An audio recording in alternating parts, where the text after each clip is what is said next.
दोस्तों अगर आपको एक्सेल के इंटरव्यू में ये सवाल पूछा गया तो सवाल क्या है ये पहले मैं दिखाना जरूर चाहूंगा। यहाँ पे आप देख सकते हैं मेरे ए कॉलम में एक्सटेंशन नंबर है और मुझे कंट्री निकालने के लिए कहा गया है। लेकिन कंट्री कहां से निकालना है? मुझे कंट्री निकालना है इस डेटा में से। तो बेटा डेटा किस तरह से देख लो जरा। डेटा यहाँ पे बताया गया है कि भाई एक्सटेंशन नंबर स्टार्ट रेंज ये है, जैसे यहाँ पे आपको दिखा दे रहा है ये नंबर से स्टार्ट हो रहा है और ये नंबर से एंड हो रहा है। मतलब range between this to this India country आएगी, range between this to this China आएगी। मतलब एग्जांपल के लिए मैं बताता हूं, एग्जांपल के लिए मैं आपको यहां पे लिख के दिखा रहा हूं। 1 से 10 है तो इंडिया आना चाहिए, 11 से 20 है तो चाइना आना चाहिए। एग्जांपल के लिए शॉर्ट नंबर में यहां पे टाइप कराओ। फिर उसके बाद 21 से 30 है तो सिंगापुर आना चाहिए। तो आपको डेफिनेटली ये समझा होगा कि भाई अगर ऐसी रेंज है और उसके सामने कंट्री लिखा गया है तो उस कंट्री को यहां पे डिस्प्ले करना है। अगर उस रेंज में वो नंबर है तो इस रेंज में वो नंबर है तो कंट्री यहां पे इंडिया दिखना चाहिए, इस रेंज में है तो चाइना दिखना चाहिए। तो इसके लिए क्या लॉजिक लगाओगे?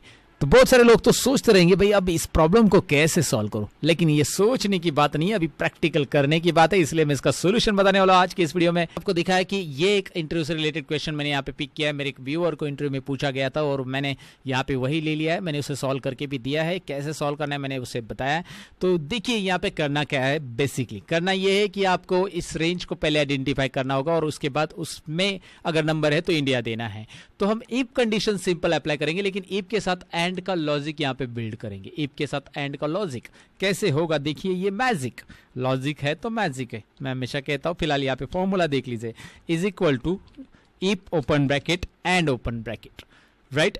Is equal to if open bracket and. क्यों एंड लिया है मैंने? क्योंकि मेरे पास दो कंडीशन है। मैं पहले A3 सिलेक्ट करूंगा, A3 ग्रेटर देन लूंगा, इक्वल टू नहीं, ग्रेटर देन इक्वल टू, क्योंकि मैंने रेंज देखा है, स्टार्टिंग रेंज ये है।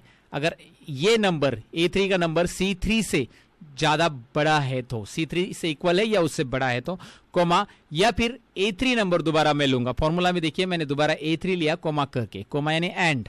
A3 ग्रेटर देन नहीं, अभी लेस देन इक्वल टू। अभी क्या आएगा? Less than equal to this number. तो A3 ये नंबर C3 से ज्यादा है तो यानी कि हमारे एक्सटेंशन स्टार्टिंग रेंज से ज्यादा है तो, और एक्सटेंशन एंडिंग रेंज जो है उससे कम है तो ब्रैकेट क्लोज एंड का, और तो हम देंगे कोमा और हम आंसर देंगे E3 यानी कि हमारी कंट्री। ये दिखाई दे रहा है कंट्री इंडिया, हमारी कंट्री, राइट? तो हम यहाँ पे क्या करेंगे, कुछ चीजें फिक्स करनी पड़ेगी। फिक्स पता है ना आपको, फिक्स मतलब डॉलर साइन अप्लाई करना। तो यहाँ पे A3 बदलने वाला है क्या? है बदलने वाला। A3 A4 ये रेंज में नंबर अलग अलग है तो आपको एक्सटेंशन नंबर तो चेंज करना है, उसके अकॉर्डिंग चेक करना है। तो इसलिए A3 को नहीं करेंगे, लेकिन C3 नहीं बदलने वाला एंटायर रेंज के लिए, तो इसे F4 करो। आप बोलोगे C3 तो बदलने वाला है सर, यहाँ पे रेंज अलग अलग चेंज होने वाली है, लेकिन हम फॉर्मूला आगे बढ़ाने वाले हैं ना इसका, इतना ही फॉर्मूला हमारा थोड़ा ही है। तो इसीलिए हम क्या करेंगे, यहाँ पे इसे भी F4 करेंगे, राइट? F4 करेंगे और ये हो गया यहाँ पे लॉजिक, और इसे भी यहाँ पे F4 करेंगे, ये भी फिक्स रहेगा। मतलब C3 D3 और E3 फिक्स रहेगा और ये फॉर्मूला आपका कंप्लीट बन गया। दिखाई दे रहा है इफ एंड ओपन ब्रैकेट, लेकिन इतना ही फॉर्मूला नहीं, क्योंकि हमारे पास रेंज कितनी है उसके हिसाब से हमें जाना पड़ेगा। फिलहाल के लिए एक सिंपल लॉजिक अप्लाई कर लो आप, राइट? तो इस रेंज में अगर वो नंबर है तो मैं दूसरा ले रहा हूं अभी इफ ओपन ब्रैकेट, क्योंकि यहाँ पे दो कॉलम के पर्टिकुलर रेंज में हमें ये ट्रैक करना है, इसलिए मैंने इसे दोबारा पेश किया। और दो कॉलम की रेंज चेंज करनी है तो यहाँ पे C4 भी चेंज करना है। मतलब यहाँ पे C3 की जगह C4, D3 की जगह D4 और E3 की जगह E4 कॉमा करके बस पेश करो फॉर्मूला, और फटाफट आप आपके जितने भी नंबर है वो यहाँ पे आप टाइप करोगे। C3 की जगह C5, D3 की जगह D5 और E3 की जगह E5, ये आप ऐसा करोगे कॉमा करके। वही फॉर्मूला दोबारा मैं पेश कर रहा हूँ, याद रखिए यहाँ पे हमें बस एक एक नंबर यहाँ पे बढ़ाते जाना है। ये डेफिनेटली आपको समझा होगा, क्योंकि हमारे पास कंट्री वहाँ पे अलग अलग है, मलेशिया है, सिंगापुर है, भाई अलग अलग कंट्री में हम घूम रहे, आई मीन अलग अलग कंट्री के रिकॉर्ड को हम ले रहे, तो यहाँ पे उसके हिसाब से हमें यहाँ पे चेंज करना पड़ेगा। सारे के सारे रिकॉर्ड के लिए मैं यहाँ पे अभी फास्ट फॉरवर्ड कर देता हूँ।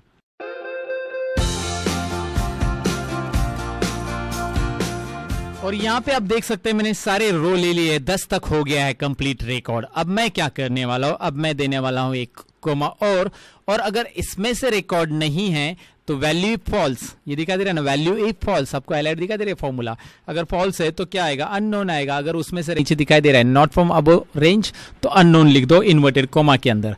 फाइनली हमारा फॉर्मूला हो चुका है। आपको कहां पे चेंज करना है मैंने आपको बताया, फॉर्मूला कॉपी पेस्ट करना है, एक छोटा फॉर्मूला है उसी को हम कॉपी पेस्ट करते जा रहे हैं, क्योंकि रिजल्ट हमें चाहिए। और रिजल्ट यहाँ पे एंटर कीजिए, ब्रैकेट कितने क्लोज करने हैं आपको देखने की जरूरत नहीं, भाई एक्सेल के पास सेंस है, आपके पास होगा नहीं होगा, लेकिन एक्सेल के पास है, ये एस कीजिए और यहाँ पे अननोन आ रहा है, ठीक है कोई बात नहीं, वो नंबर अवेलेबल नहीं है, डबल क्लिक कीजिए, लेकिन बाकी के नंबर अवेलेबल है। अगर यहाँ पे मैं 500 कर देता हूँ, ये नंबर 500 कर देता हूँ, तो यहाँ पे देखिए वो है इंडिया नंबर, और इसमें 500 और ये इसके बाहर जा रहा था ना 801, तो अननोन था, लेकिन बाकी देखिए इंडिया है, या फिर जहाँ पे कंट्री अवेलेबल है, जहाँ पे कंट्री अवेलेबल नहीं वहाँ पे अननोन आ जाएगा। और ये रिकॉर्ड आ चुका है, मतलब उस पर प्रैक्टिस फाइल वहाँ से आप डाउनलोड कर सकते हैं। ब्लॉक के ऊपर क्लिक कीजिए, डाउनलोड प्रैक्टिस फाइल ऑप्शन मिलेगा, वहाँ से आप डाउनलोड कर सकते हैं फाइल को।